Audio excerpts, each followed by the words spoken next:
selalu orang akan salahkan wanita dulu bila tak dapat zodiak lah. Ni sebab perempuan mandul, perempuan tak boleh mengandung.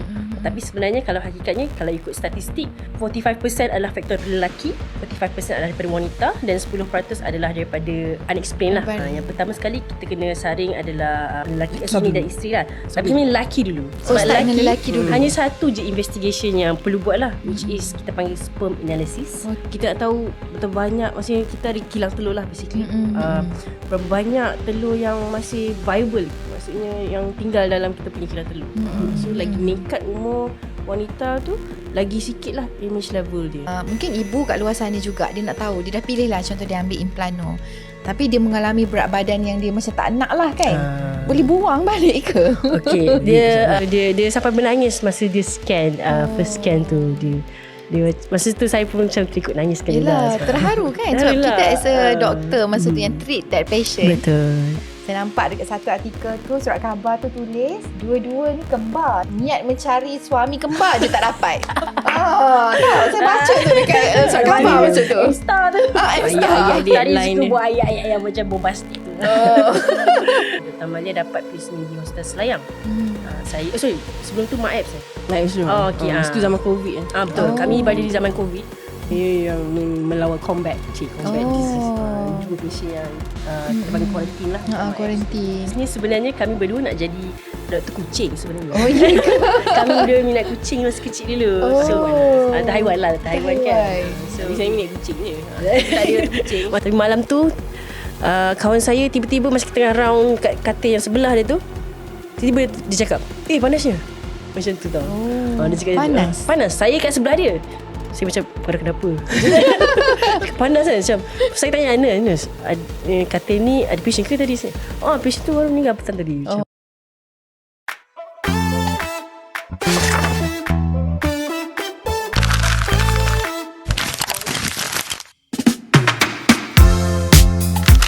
Assalamualaikum dan salam kasih semua. Anda sedang mendengar Gigi dan Jiwa Podcast, sebuah podcast penuh makna. Kita bukan saja sembang pasal gigi dan kesihatan luaran, tapi juga tentang jiwa, emosi dan cabaran hidup wanita. Senyuman bermula dengan gigi yang sihat dan jiwa yang tenang. Hari ini saya bersama dua tetamu special. Kenapa saya cakap special? Saya pun tak cam. Mana satu Dr. Amalina dengan Dr. Malia ni? Okey. Dan yang saya tahu, tetamu saya daripada Klinik Twins di Bangi. Dan mungkin juga saya nak doktor kenalkan diri dan mungkin boleh explain Klinik Twins ni apa speciality dia. Okey, silakan Dr. Amalina. Okay, alright. Assalamualaikum. Hai, saya Dr. Amalina. Yang ini peri kembar saya. Saya Dr. Amalia. Okay, kami daripada Klinik Dr. Twins, Seksyen 15 Bangi. Kami ditubuhkan dalam bulan November 2022. So dah around 3 tahun lah. Kami dah 3 tahun, nak masuk 3 tahun. Kami terinspirasi dengan kebanyakan klinik wanita lah. Saya kurang klinik yang bertemakan konsep wanita dan kanak-kanak lah bagi saya lah. Untuk kalau dulu di Bangi sendiri, selain daripada kami, sebelum ni adalah Klinik Noha, tapi baru satu lah. Kemudian kami baru muncul, kemudian ada Klinik Sofia lah kalau pernah dengar juga. So around 3 je sebenarnya kalau bukan lah yang berfokuskan pada wanita dan kanak-kanak di Bangi. Kami satu sebab kami rasa terpanggil untuk menjadi satu klinik yang fokuskan wanita, kesihatan wanita, sebab of course kebanyakan wanita kadang-kadang dia segan nak jumpa doktor lelaki. Jadi dia nak, bila dia tahu datang klinik ni, dia tahu klinik ni mesti ada doktor wanita. So dia rasa secure lah dan selamat lah untuk jumpa doktor untuk konsultasi lah. Dan Dr. Amalia boleh kenalkan diri? Saya Dr. Amalia, kembar kepada Dr. Amalina. Dan tu je lah, apa lagi nak kata. Beza 4 minit. Beza 4 minit Dan kakak. Dia kakak saya. Tapi saya lebih pendiam sikit. Tapi nampak kakak lagi matang. Kalau kami di dalam klinik ni, kami macam person in charge lah, dua-dua orang ni. Dr. Malia in charge of bahagian finance dan juga management, HR semua. Saya more to marketing lah. Marketing. So saya kiranya bila ada dua kepala ni okey sikit lah. Tak adalah rasa macam berat sangat lah kan. Kalau macam semua biasa solo entrepreneur, memang saya pun kagum lah dengan cerita Dr. Hani sendiri kan, membawa Avicenna. Saya pun ada partner. Yelah, di sebalik itu kita ada partner-partner lain. Okay. Tapi yang menariknya, kita start dengan jenis study dulu lah kan. Macam mana dua-dua boleh ke arah medical? Adakah itu disusun oleh parents ke, ataupun minat sendiri ke, ataupun Amalina tarik kakak ke adik, macam mana kan? Mungkin boleh share juga. Okey, boleh. Kisahnya sebenarnya kami berdua nak jadi doktor kucing sebenarnya. Oh, ya ke? Kami berdua minat kucing masa kecil dulu. Haiwan kan. Tapi saya minat kucing je. Tak ada kucing. Masa tak terfikir bila jadi doktor haiwan kena macam rawat semua jenis binatang kan. So tapi bagi tahu lah ayah kan. Ayah macam nak jadi ni kan. Lepas tu ayah cakap baik jadi doktor manusia. Macam rawat manusia lah daripada haiwan bukanlah tak perlu merawat haiwan kan. Tapi manusia lah. Sudah kan trigger pula haiwan lagi. Maafkan saya. Tapi katanya ayah lah galakkan lah apa kata jadi doktor manusia lah merawat manusia kan. So kami pun okey lah. Kami jenis yang boleh cubalah. Kami berdua pergi dengan under agency dulu. Macam Amy jugalah. Macam cousin kami tu. Dia pergi under agency, pergi ke Media Mesir. So belajar terus dapat SPM, study 6 tahun lah dekat sana. 6 Yang tu di Al-Azhar tak, kami di Tan Tao University juga. Sama macam. Sama. Sama. Okay. Cuma dia Suhaimi dentist lah. Okay. Ni semua geng-geng Egypt ya. Saya Mansurah University ya. Ya tadi Mansurah. Saya Mansurah. Okay. So okay, jadi daripada universiti dah belajar, okay, dah dapat dah sebagai medical doctor. Berapa tahun pula doktor dekat government masa tu? Both of you. Okay. So lepas kami berdua melakukan housemanship kami di PPUM, di Pusat Perubatan Universiti Malaya. 2 tahun. Kemudian kami dapat placement. Terpisahlah lepas tu kan. Dapat placement MO kan. Maksudnya PPUM tu sama? Sama. Okay. Lepas tu kan boleh pula sama. Tapi kan boleh pilih kan. Masa e-placement tu betulan selalunya PUM tak banyak kekosongan. Alhamdulillah rezeki kami tahun tu memang ada banyak kekosongan. So kami pilih dan dapat bersama-sama lah. Memang kami plan lah. First choice PPM, kedua macam sedang macam tu lah. Tapi sedang memang saya tengok masa tu pun quite 7 je kot kekosongan. So kami decide masa tu PPM ada 100 lebih lah kekosongan. So kami ambil yang PPM lah. Lepas tu tak menyesal lah. Sebab dekat jugalah kan dengan Bangi. Lepas tu kami dah habis 2 tahun di sana. Dr. Amalia dapat placement di Hospital Selayang. Saya sebelum tu MAEPS Itu zaman COVID betul. Kami berada di zaman COVID. Dalam second year housemanship tu waktu COVID melanda kan. Dicampak lah. Maksudnya macam diperlukan lah. As foreigner saya dapat, walaupun saya dapat Negeri Sembilan, saya di Kuala Pilah, tapi saya ditempatkan di, kita panggil PPV lah, Pusat Pemberian Vaksin waktu tu. Dan Malia di MAEPS. Banyak dekat bahagian vaksin. Itulah masa tu. Saya yang melawat combat disease. Jumpa patient yang kita panggil kuarantin lah. Kuarantin. CAC. MAEPS tu dia adalah bahagian kuarantin lah. Dan lepas tu decide untuk resign selepas tu. Lepas dah fokus on PPV, waktu tu COVID dah reda sikit, baru kami masuk, kalau saya lah masuk ke Klinik Kesihatan Kuala Pilah. Saya jaga bahagian JPL, Jabatan Pesakit Luar. Itu pada tahun 2020 lagi? 2022 kurang lah. Awal tahun macam tu lah. Saya dapat Kuala Pilah dalam 2021 pertengahan macam tu. Tapi masa tu macam dah niat lah, macam rasa macam tak stay government lama ni. Macam tak ada, bukan kata tak ada masa depan, sebab yelah mungkin isu kontrak jugalah satu benda juga kan. Isu kontrak. Kemudian Dr. Amalia pula di Hospital Selayang, kami terpisah. Dia pula macam dia tak minat hospital punya setting lah. She was quite frustrated. Struggle lah kan. She's pregnant 3 bulan. 3 bulan. So quit awal jugalah. Tapi saya, sebab antara salah satu syarat untuk buka klinik adalah kena habiskan khidmat wajib. Houseman tu? Houseman betul, khidmat wajib. Lepas setahun setengah. Lepas MO-ship kita panggil. Kena habiskan tu dulu. Kita tahu dentist ada ke tak? Kita 2 tahun. Kalau dulu saya fellowship 2 tahun je. Sekarang tak ada pun. Itu kiranya fellowship tu macam housemanship sekarang. Okay. Dah habis tu tak boleh buka klinik sendiri lah. Boleh buka klinik sendiri. Faido 2 tahun. Kami kira macam 2 tahun houseman, dah jadi MO, setahun setengah at least Lepas tu sekarang baru boleh. so dalam Okey. 3 tahun setengah macam tu lah. Lepas tu baru dibenarkan lah untuk resign dan buka klinik sendiri lah, ada nama sendiri. So masa tu memang dah decide lah macam tak minat lah jadi pakar juga sebenarnya masa tu. Kita tak ada minat lagi lah. Minat nak kerja dengan orang yang kita suka je. Kita macam Tak nak terpisah Saya dari sekolah rendah sampai ke UCT Oh, ya kita ke? tak pernah terpisah.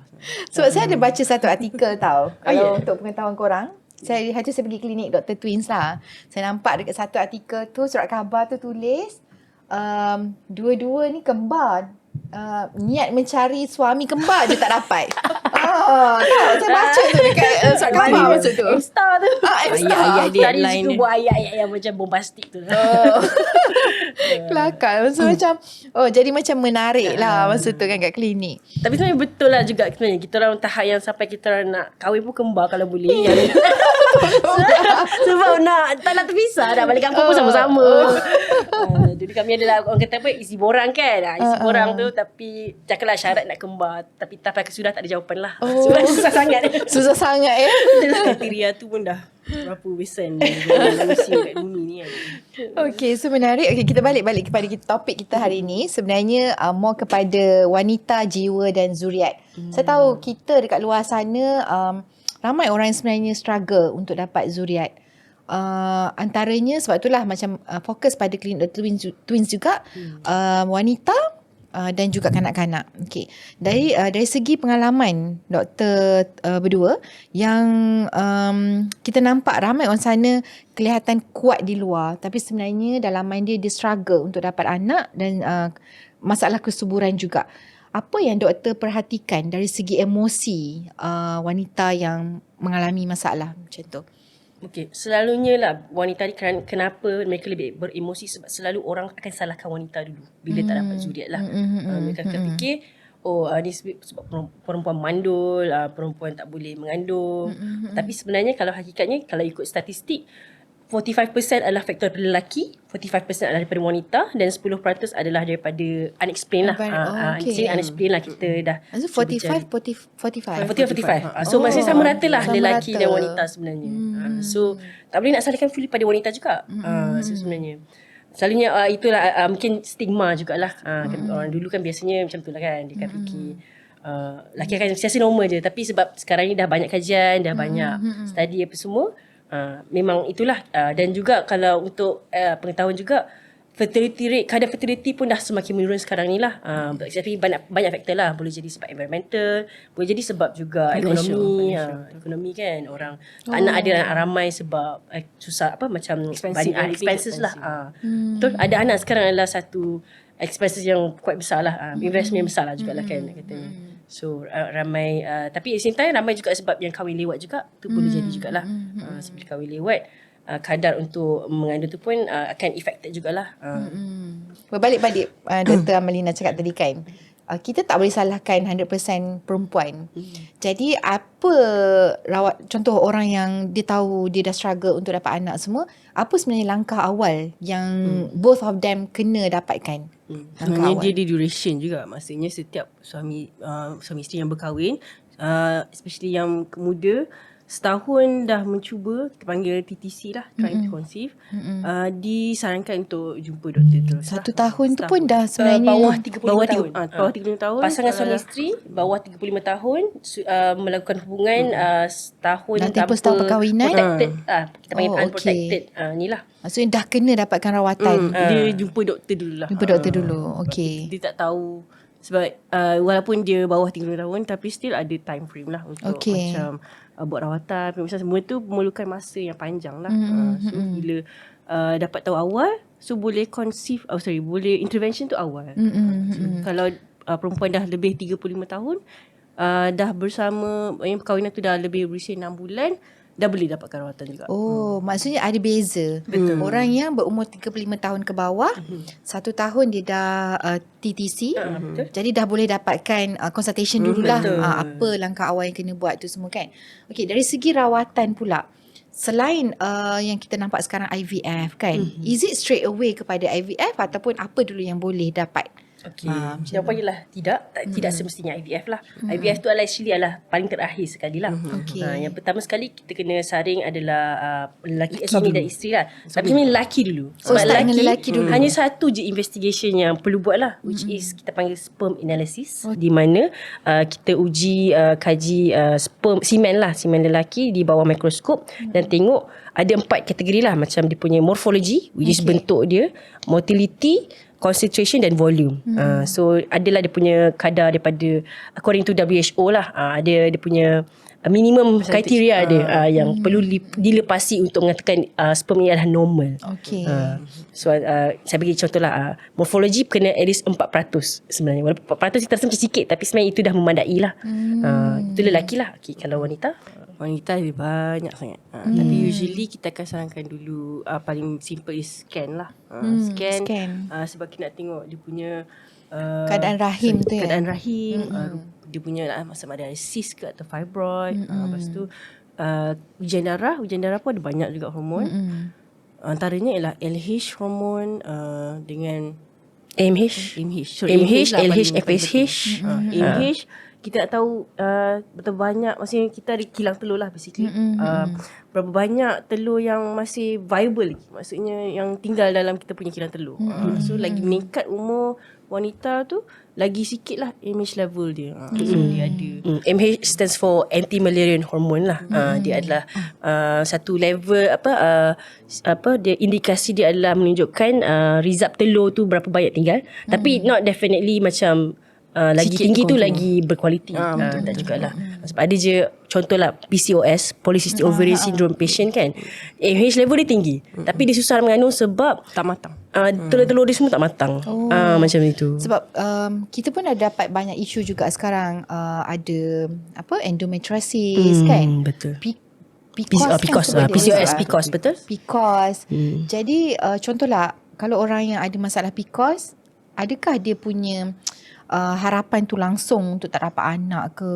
Apa ke? PCOS sebenarnya boleh mengandung. Boleh mengandung. Cuma dia susah lah. Tapi dia possible untuk mengandung. Dia ada rawat-rawatan dia. Contohnya macam makan ubat. Dia ada ubat PCOS. And also pemakanan kan? Pemakanan lah. Betul, diet. Dia kena first line actually lah kurangkan berat badan, which is actually sebenarnya sangat susah lah untuk PCOS punya patient sebab dia masalah hormon. Sebelum hormon kadang dia diet macam mana pun kadang susah juga nak turun. Boleh juga macam kita lah juga kan, kalau Can kita relate. Can relate. Very relatable lah. Bukan sebab kita mungkin sebab kita makan ubat hormon sebab nak pil perancang ke, itu pun ubat hormon juga. Macam Implanon pun ubat hormon juga. Dia untuk perancang kan. Hai, Assalamualaikum. Saya Dr. Anis. Untuk anda yang masih tercari-cari nak buat gigi kat mana, jom ke Avicenna. Saya daripada Klinik Pergigian Avicenna. Kami ada 16 branch dan juga siapa kat sini nak cuci gigi, nak buat braces, dan yang paling bestnya kita ada treatment aligner. Dan selain tu juga untuk anda yang nak bawa anak-anak jumpa pakar pergigian kanak-kanak, hanya di Avicenna Kajang. Jadi tunggu apa lagi? Jom ke Avicenna. Macam tadi pun doktor cakap sebenarnya IVF tu the last yang kita boleh usahalah. Tapi bagaimana pula yang IVF 2 kali tapi still tak berjaya? Mungkin nasihat macam ataupun nak bagi semangat untuk patient-patient kita yang macam tu. So tak ada soalan IVF betul.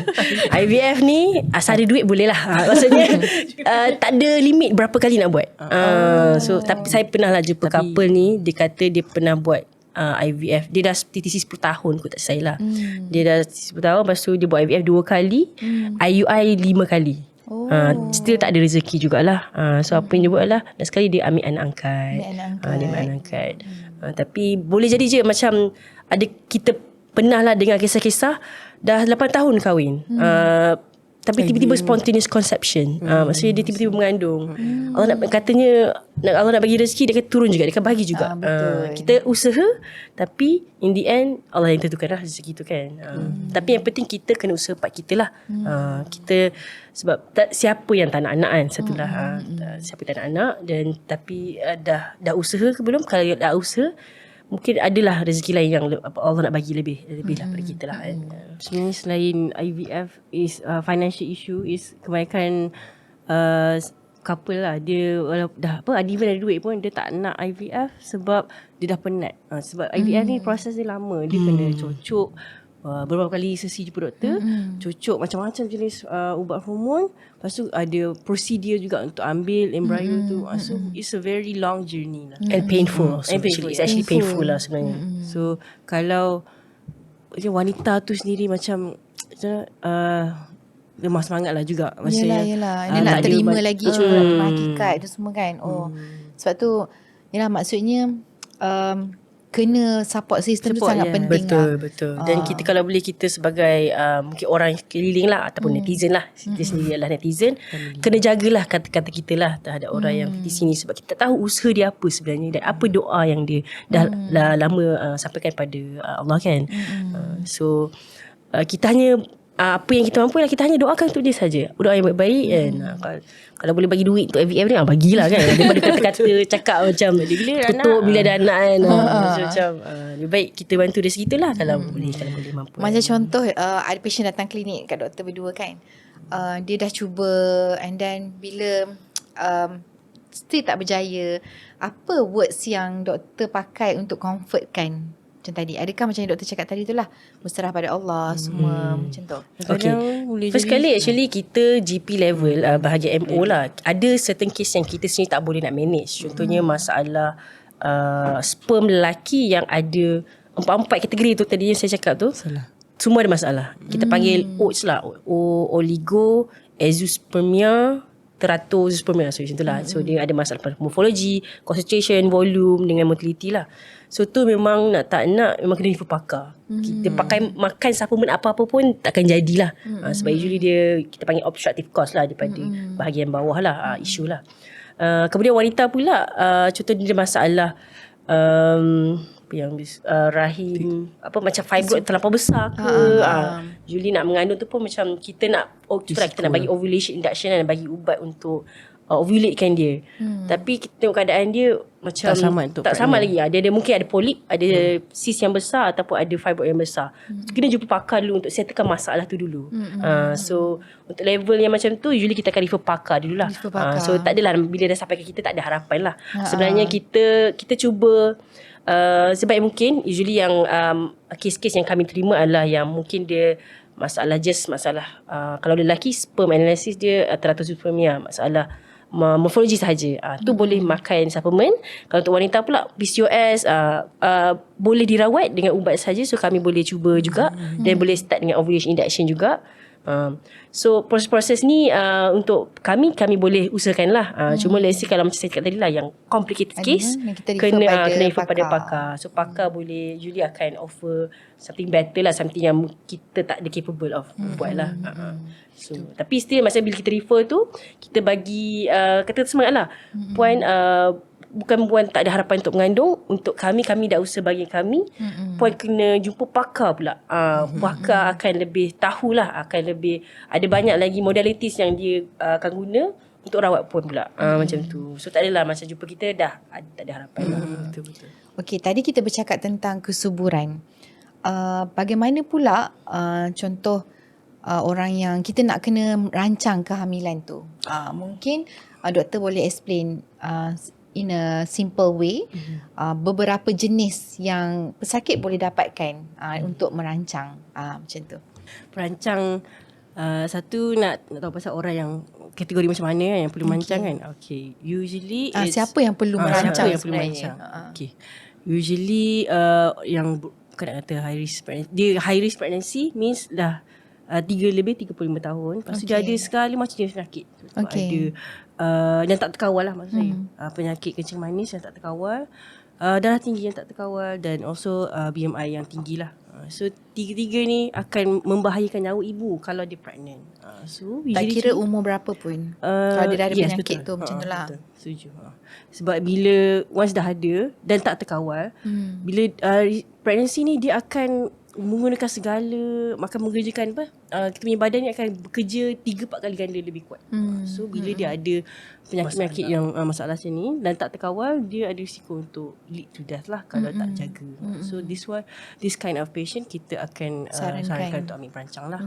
Ataupun biasanya kawalkan penyakit dulu lah. Kawal bagi kawalan kepada penyakit ni, maknanya boleh jadi cari ubat, dia kena exercise, dia kurangkan berat badan, baru dia boleh mengandung. Tapi let's say lah, kalau termengandung juga, dia memang kena ada follow up pakar lah.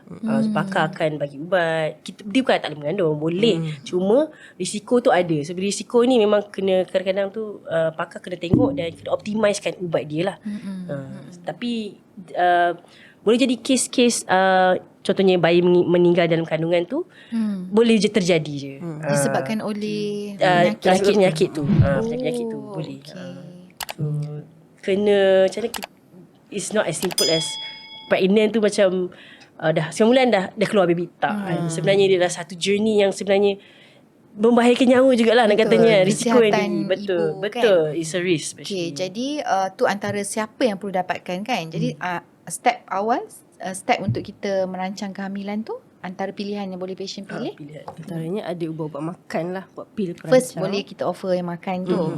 Kalau dia jenis yang tak disiplin disiplin, kita boleh offer depo injection, which is through intramuscular injection lah. Implant. Dia bukan implant, dia cucuk ubat. Cucuk ubat setiap 3 bulan. Setiap 3 bulan. Okey. Lepas tu kalau ada orang dia tak prefer hormon punya ubat, kita akan suggest IUCD. IUCD ni dia macam alat untuk mechanical lah, untuk masuk dalam rahim tu, untuk block fertilization lah. Ni macam tanya untuk diri sendiri. Sambil-sambil konsult. Tapi usually kita akan advise, contohnya kita kena tanya juga history macam betul. Bila sebab hormon ni kita tanya ada history of breast cancer dalam kalangan pakcik-makcik ataupun mak kan. Sebab usually kita bagi contoh implanon ataupun depo COCP, depo ataupun COCP ni adalah pil perancang lah yang ada combine estrogen dengan progesterone. Dia akan meningkatkan risiko pada breast cancer tu. Ada sikit lah. Maksudnya kanser-kanser tu kita tengok is it relative dia ataupun yang terdekat macam mak ke ni? Usually first relative lah. First relative lah. First relative only lah. Kalau dah macam mak kepada kakak, mak kepada makcik, kepada tu tak perlulah. Dia jauh tu kan. Jauh tak apa. So ada juga yang sebab takut masuk ICD, dia nak makan je contohnya. Ada yang dia malas nak makan, dia nak tak nak fikir dia cucuk implanon. Implanon tu 3 tahun tahan lah. Macam mana success rate pula? Okay. The best actually implanon. Sebab it's 99.98%.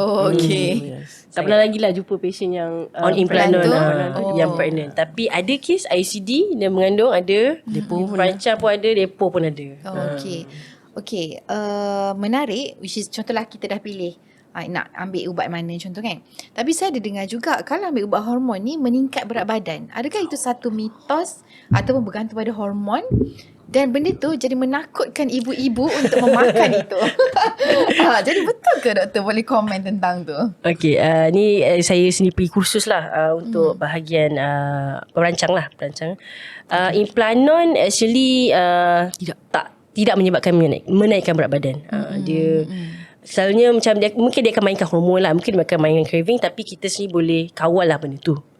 Dia meningkatkan craving. Dia meningkatkan, dia kacau hormon. So somehow hormon related dengan kacau craving lah. Tapi kita boleh lawan lah benda tu sebenarnya. Boleh lah. Basically bukan salah. Kalau kau yang nak makan banyak.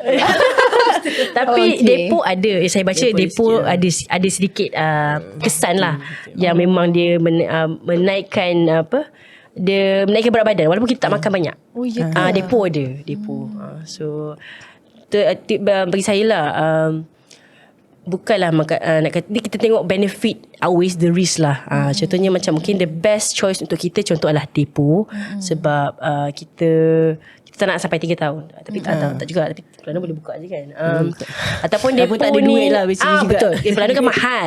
Contoh kan. So depo ni bayar dalam 60 ke 70 ringgit saja 3 bulan sekali kan. So lebih murah lah. Lebih murah. So macam doktor cakap implanon tu lagi mahal. Mungkin boleh share dekat klinik doktor buat. Dia ada. Okay.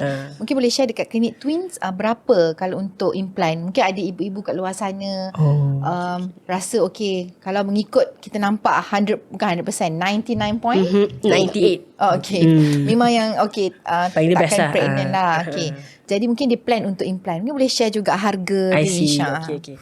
Range kalau ikutkan ada kami di Kini atau Twins kami around RM699 lah, 700. Tapi kalau nak divide dengan 3 tahun dalam 36 bulan lah. Berapa tu? Dalam RM60 juga. Lebih murah je. Dan Mungkin murah nak sikit. compare kan. Betul kalau compare dengan Cuma kena bayar lamsam. betul. 600, Tapi ada je Kini kami boleh offer installment. Okay. So boleh je lah untuk 12 bulan. Jadi kena datang klinik Twin. Boleh. Ada installment. Installment sekarang kita baru jadi sebenarnya. Okay. Kan kita kata tadi melibatkan hormon. Adakah semua treatment tu boleh melibatkan period tidak teratur, mens tidak teratur? Dan punya kacau hormon tu memang akan ada patient yang akan mengalami irregular menses lah. Jadi itu normal. Normal untuk yang on Tapi hormones ada yang ikut orang juga. Contohnya ada saya jumpa depo, dia tak datang period langsung. Ada yang juga dia period dia lama. Sama juga dengan kes ni Planon. Macam saya sendiri period lama. So dia lebih 15 hari. Contohlah macam istihadah lah kita panggil kan. So kita kena treat as a istihadah punya. Tapi boleh maksudnya kita boleh cara kita nak rawat benda tu adalah kita makan ubat untuk berhentikan darah sebelum 15 hari tu. Kena makan jugalah ubat on top of kita dah ada implanon kan. Tapi kadang-kadang dia the first year je yang selalunya problematic sikit lah. The second year, third year dia dah kita panggil adapt lah. Dah fasa adapt.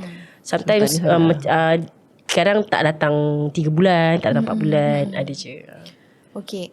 Contoh mungkin ibu kat luar sana juga dia nak tahu, dia dah pilih lah contoh dia ambil implano, tapi dia mengalami berat badan yang dia macam tak nak lah kan. Boleh buang balik ke? Okay, dia let's say lah dia dah pakai 2 tahun. Saya tak ada masalah sebab lepas 2 tahun dia dah boleh, kiranya dia tak ada, contoh dia tak ada risiko nak mengandung lah lagi lepas tu kan. Boleh buka awal. Maksudnya dia tapi let's say lah dia, tapi let's say kalau dia tak nak anak lagi, dia nak buka, kita cadangkan ambil benda lain jugalah. Sama ada kalau dia tak nak hormon dah lah, mungkin IUCD yang non hormonal ataupun barrier method dan elakkan waktu subuh lah. Macam tu je lah kita panggil. Tapi tu kena betul jagalah. Kena betul jaga kan.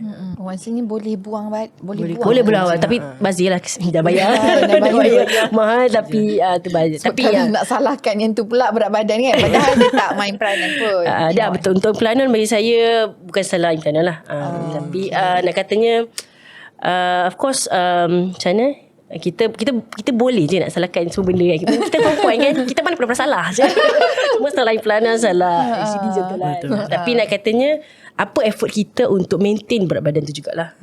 So kalau kita dah namanya makan malam juga, tak minum manis je, memanjang, takkanlah kita nak expect tak naik berat badan juga kan. So it all depends pada lifestyle kita jugalah. Okay, menarik ya ilmu tu. Okay, so contoh kan macam doktor pun ada handle masalah perempuan, masalah kanak-kanak. Jadi selepas ibu bersalin yang mengalami masalah postpartum depression, adakah tu satu benda yang tak boleh dibawa main-main? Sebab mungkin ada setengah orang, kenapa dia ni jadi masalah ni? Mesti kau tu yang lemah kan?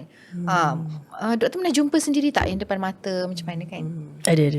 Sebenarnya dia tak ada kena-mengena sangat dengan lemahnya iman. Sebab dia is macam penyakit lah, macam kita batuk semua.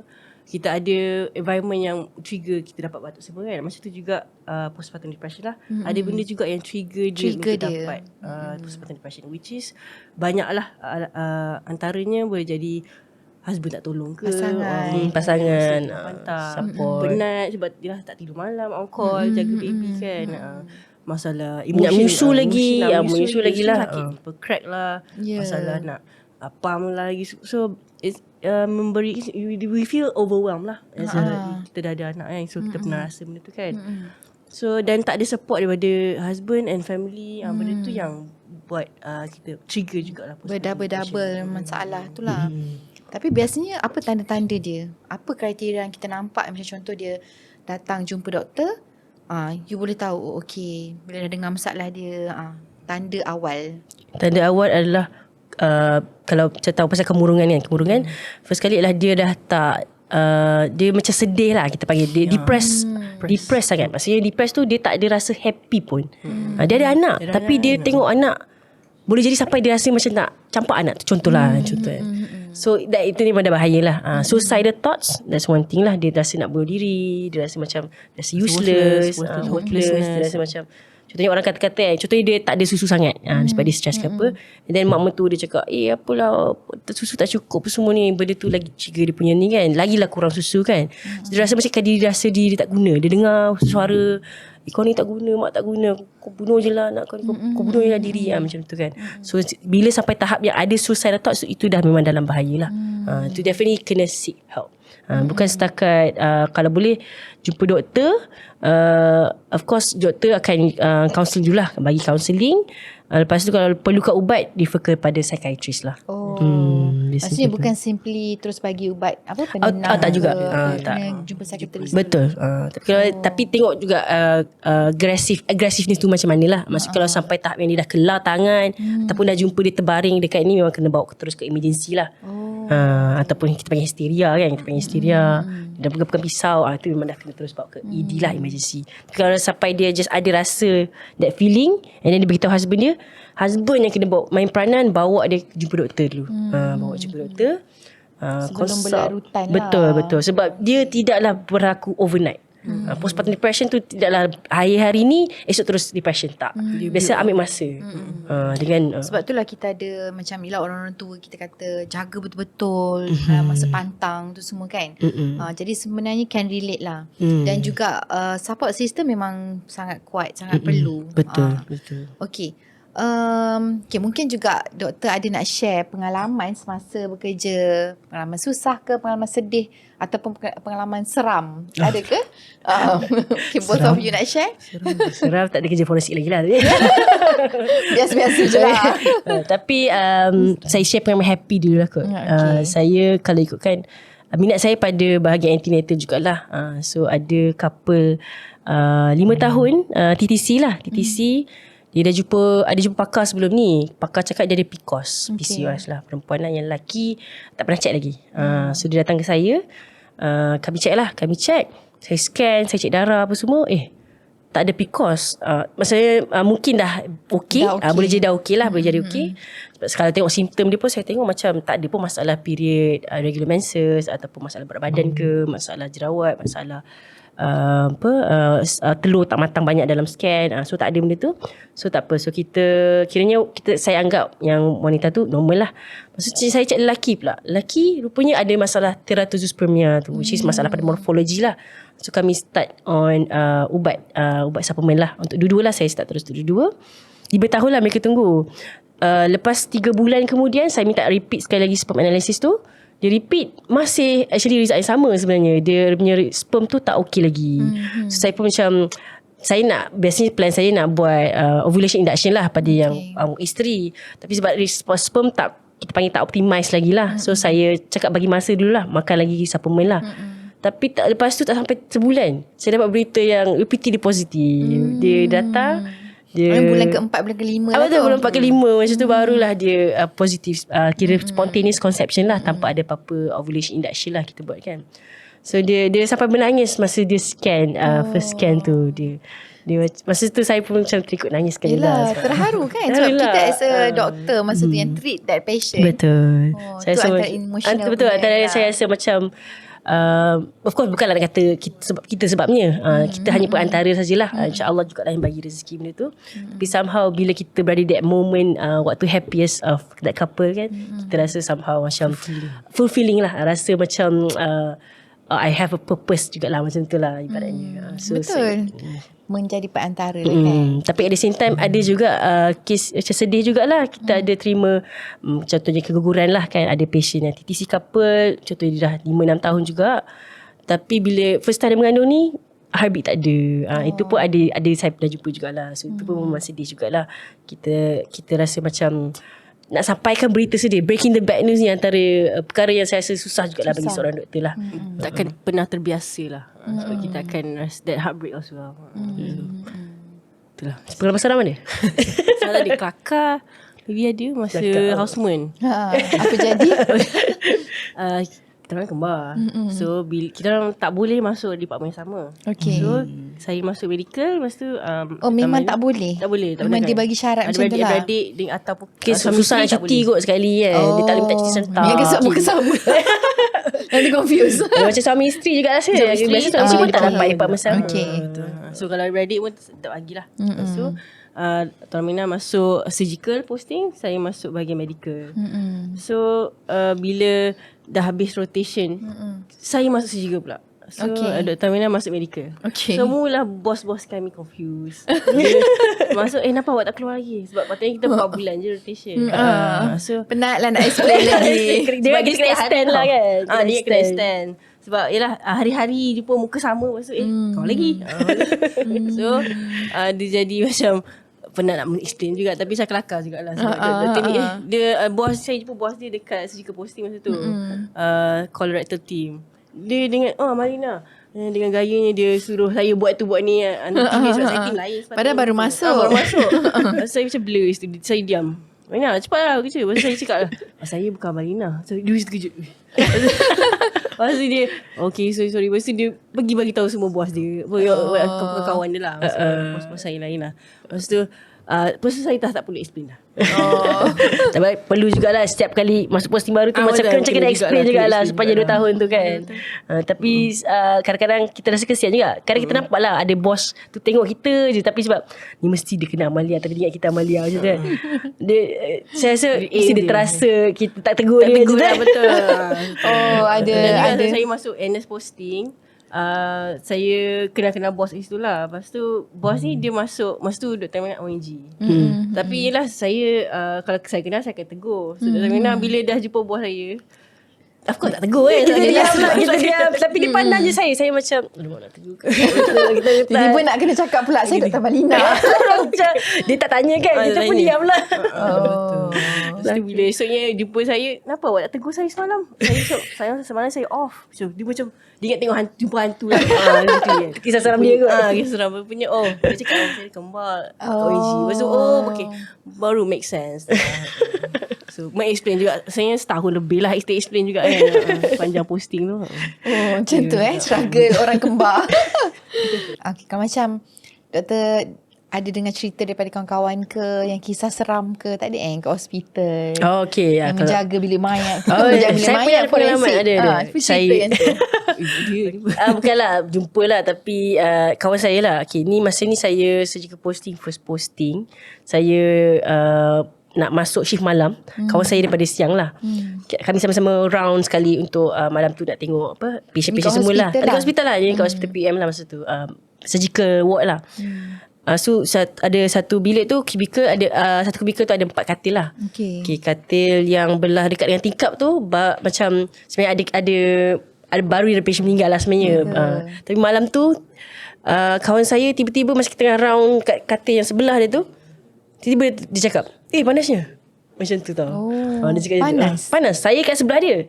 Saya macam kenapa? Panas kan. Macam saya tanya Anas, katil ni ada patient ke tadi? Patient tu baru meninggal petang tadi. Macam Chinese lah. Macam tapi yelah kita seram-seram macam tu je. Tak adalah jumpa depan mata kan. Tapi kalau tengok environment hospital tu seram kan malam kan? Tak, sebab orang dah biasa. Awal-awal dulu mungkin takut, tapi sebab kita pun tak adalah seseorang juga selalu. Kita ada kawan. Batch kami actually quite besar. So selalunya kita akan ada 2 on call malam lah. So jarang lah macam kita seorang dan tiba nak lalu bilik mayat ke apa kan. Tak adalah, jarang lah rasanya. Tapi kawan-kawan saya ada je pernah lalu dia pergi dia pergi dekat dengan macam forensik lah punya department tu kan. Dia tak tahu kot ada bawah tu ada forensik ke apa, tapi dia pergi lalu lift tu kan, sebab kita tak banyak lift lah kan. Tak banyak orang lah kat situ kan. Dia tekan buka macam butang, tapi dia butang tu macam tak nak tutup tau. Dia macam dia nak turun tapi dia buka je. So dia macam mungkin lift ni rosak ke. Keluar tu lari.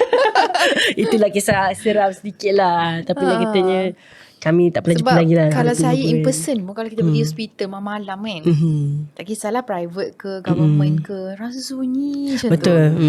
So adalah juga dengar baca kadang kan MO cerita memang benda bertolak-tolak ke apa tu. Mungkin biasa lah kot Faham. Saya Mungkin ada actually satu orang ada. yang special. Ada je orang Boleh kadang jadi boleh orang nampak special. macam kata mata dia tak tertutup hijab ni kan.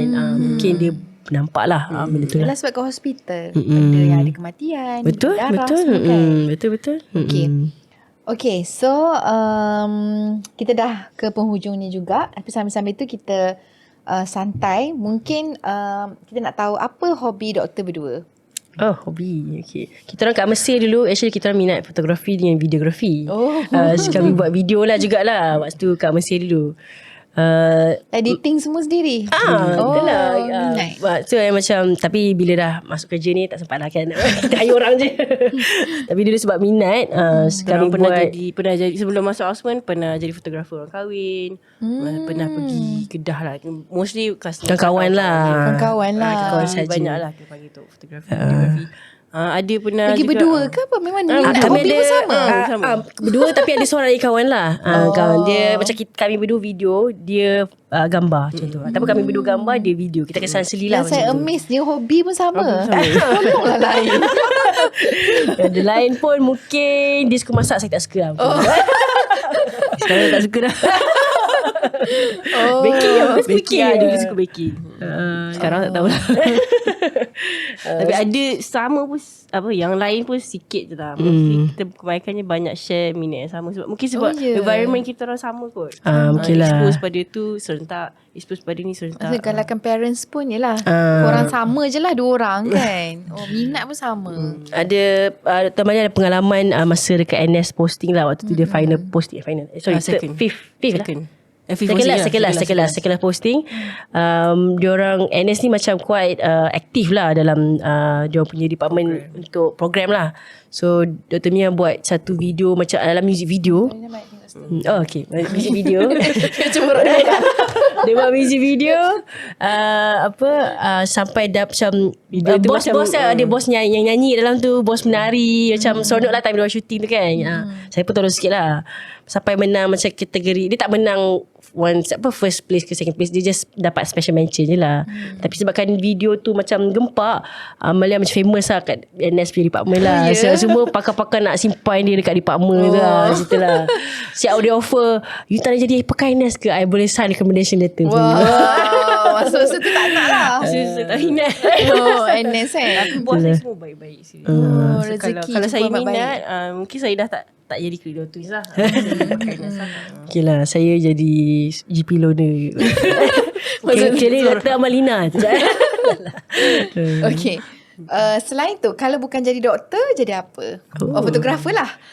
Mungkin lah kot. Mungkin fotografer. Jadi film director actually kita pernah ada cita-cita nak buka production team actually sendiri. Shoot macam shoot kat hospital. Sekarang kalau tengok drama-drama Melayu kan, bukan nak kutuk lah, sorry. Tapi dah kutuk lah. Tapi macam kadang-kadang macam pakai mask pun salah, pakai oximeter tu kat hidung lah, apa semua kan. Baru-baru ni viral yang orang tu dia doktor lah. Dia masuk bilik tu, dia tengah ada orang tengah CPR patient lah. Okay. Dia suruh bagi adrenaline sekali. Okay. Baru 2 minit CPR. Oh okay, patient dah meninggal. Dia terus cakap okay, kematian time of death. Time of death. Patutnya CPR tu 30 minit at least. Ni 2 minit dah. Adrenaline tu boleh 3 kali kan. Betul lah. Kadang-kadang lakonan tu kan. Tak tahu lah. Tapi macam, tapi saya rasa lah nama pun lakon lah. Maksud mungkin dia orang tak ada doktor kenalan lah kan, guide untuk buat movie tu lah. So, saya penting juga untuk movie-movie ni kena ada kena consult jugalah. Yang consult tu kan. Sebab kita nak sampaikan kepada orang, mesti sampaikan yang benda betul kan. So mungkin tengok kalau tengok cerita Korea kan, saya sangat kagum lah dengan cerita Korea ni. Diorang sampai level yang macam kadang mungkin ada lah yang tak betul sangat, kadang exaggerate sikit, kadang tapi kebanyakan maybe kalau information tu dia akan sampaikan dengan betul lah. Cara pemakaian apa semua, nampak buat operation pun macam real kan. Dia guna CPG CTG kan, mana kita panggil apa yang macam green screen tu. Apa? CGI. Okay, sorry. CGI. Lupa dah. Dah lama tinggalkan production. CGI gitu. Maksudnya kalau ni minat ke arah itulah. Okey. Tu berangan je lah. Berangan je. Sekarang ni tak tahu nak buat tu boleh, tapi itulah buat benda lain pula. Pilates pula. So sekarang ni selain klinik twins, mungkin doktor nak cerita sikit apa yang tengah buat untuk orang-orang bangi. I see. Siapa yang tak suka exercise mungkin boleh jadi suka exercise lepas ni. Share sikit vibe-vibe dia. Okay, alright. So dulu asalnya saya rasa bila kita buka klinik lah, masa tu niat saya just nak ada klinik yang saya boleh praktis dengan kembar dan pilih orang macam bekerja dengan suasana yang tak toksik lah. Itu je aim saya lah. Tapi lama-lama bila kita dah menceburi bidang GP ni, luas lah. Ada bahagian fertility, bahagian women's health, bahagian lactation, kulit, estetik semua kan. Saya macam terfikir lah, macam best kita buatkan satu pusat, satu community lah untuk safe space for women lah. For women, yang kita tekankan tentang kesihatan wanita lah. Kesihatan tu tak semesti dari segi fizikal saja, also dari segi mental juga.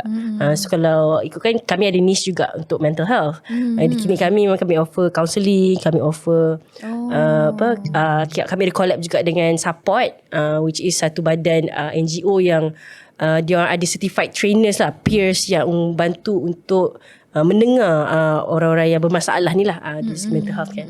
So, usually kita akan dengar kalau jumpa doktor, lepas tu jumpa kaunselor. Kadang tak semestinya, kadang orang dia tak nak rasa jumpa doktor tu, rasa macam tak nak rasa diri sakit. Tapi bila ada support ni, dia adalah sebenarnya orang biasa yang ada masalah. Contohnya dia ada masalah bipolar ke depression, on ubat lah contoh. Tapi dia menjadi orang yang berpengalaman untuk dia cerita kisah dia supaya dia boleh berkongsi dengan dia, macam tu lah. So kami collab lah juga lah dengan support ni. And then kenapa saya pilih Pilates jugalah, sebab satu, Pilates ni actually some kind of physiotherapy jugalah. So dia membantu dari segi, kalau contoh ada masalah sakit belakang ke, skoliosis ke, untuk postnatal and prenatal woman pun boleh. Dan juga at the same time dia bukanlah nak kata semata-mata untuk turun berat badan juga. Dia more to aim dia adalah strengthen your pelvic core muscle lah. Tapi saya rasa, and actually it's some form of therapy, sebab kalau kita tengok lah macam video-video estetik Pilates tu kan, tenang je, rasa macam vibe dia macam best je. Sebenarnya itu pun adalah satu bentuk meditation lah, yoga. So it helps with mental health juga sebenarnya. So adakah yang Pilates Center doktor tengah buat ni, dia ada vibe-vibe tu lah, meditation punya ni? Yes, kita buat. And then we are recruiting instructors juga, yang kalau ada background prenatal and postnatal pun bagus jugalah. Tapi sekarang kami yang background biasa dululah. So kami offer beginners class. Let's say kalau ada yang demand pada advance, kita buat advance class. Tapi sebab Pilates ni actually saya rasa kurang popular di kalangan Melayu. Tapi dah macam makin up sikit lah. Saya tahu mungkin banyak KL lah. Ada ramai macam dah start minat. Jadi kebanyakan instructor pun mostly lah Chinese. Tapi saya rasa kita perlu ramaikan lagi, sebab Pilates actually daripada Korea, tapi founded lah orang US, Joseph Pilates, macam tu lah. So saya rasa macam it can be a form of exercise lah. Ada seronok sebenarnya lah. So sekarang kita ada pickleball kan, macam-macam trendy sekarang ni kan. So we want to promote more healthier version of women lah. Mungkin doktor boleh share klinik nama apa dan nak jumpa kat mana, social media tu, dan coming soon Pilates Center tu kat mana, mungkin exactly location. Okay, itu punya pula. Klinik Twins kami ada di Section 15 Bangi, Bandar Baru Bangi ya. Bandar Baru Bangi. Dan kita punya Pilates, The Wellness kita panggil. The Wellness. Betul-betul atas kita orang. Atas tu. Atas ni kita. So it's the same place. So jemput datang. InsyaAllah bila September. launching tu? Tengah planning. Kami tengah plan tapi around September lah. Boleh collab dengan Avicena juga. Boleh. InsyaAllah nantikan. Okay, so nak tahu info lanjut, boleh follow di social media, dan juga any update pun kat situ. Yes. Kita dapat special price package semua kan. Definitely akan buat promo dia. Okay, akhir sekali, apa kata-kata semangat Dr. Amalina dan Dr. Amalia buat ibu yang masih cuba untuk mendapatkan anak? Okay, saya pada anak saya suka generally as a woman lah. As a woman, sebab wanita ni satu makhluk yang macam kita ni banyak benda boleh buat. Kita adalah multi Wanita hebat. wanita adalah satu figure. Kita boleh menggoncang dunia ya. Kita woman empowerment. So saya of course untuk yang tengah TTC, saya doakan jangan patah semangat. Consult doktor. Kalau let's say hari ni baru tahu tentang rupanya ada rawatan, jumpa je doktor. Kalau dekat dengan baik boleh datang klinik kami, tapi kalau tak, cari je dekat social media, ada kebanyakan klinik dan juga pakar yang offer rawatan fertility lah. Jangan rasa fertility ni terus IVF, tak. Sebenarnya kita nak tahu punca masalah. Kadang-kadang as simple as tak tahu waktu ovulation. Dr. Malia pula apa kata-kata semangat untuk kita? Untuk ibu-ibu yang plan untuk dapatkan anak lah. Actually first kita kena love ourselves first. Just because contoh kita belum berjaya untuk mengandung, that doesn't mean you are lesser of a woman. You are wanita yang sangat hebat. Kalau dia tak boleh mengandung, dia boleh berkerjaya, boleh bina Avicenna on the ground kan. Boleh bina klinik itu contoh kan. So we are capable of a lot of things. Banyak lagi kelebihan lain yang perlu kita syukuri. Even as suri rumah pun, saya tahu sekarang banyak suri rumah yang ada even ada income. Side income dia buat. Di samping jaga anak. Saya macam dia tolong tak boleh bayangkan. Tolong husband untuk bayar rumah lagi semua. Padahal bukan nak kata kerja dia. Katanya bukan tugas dia lah sebenarnya. Bukan tugas dia pun nak cari duit sebenarnya. Tapi sebab nak tolong suami, nak tolong family, sanggup. Wanita ni sanggup buat apa sahaja untuk family sebenarnya. Terima kasih Dr. Malina dan Dr. Malia kerana sudi bersama kami di Gigi dan Jiwa. Hari ini kita belajar bahawa rawatan bukan hanya tentang ubat dan mesin semata-mata, tapi tentang harapan, ketenangan dan kekuatan wanita. Senyuman bermula dengan gigi yang sihat dan Jiwa yang tenang. Okey. Sana.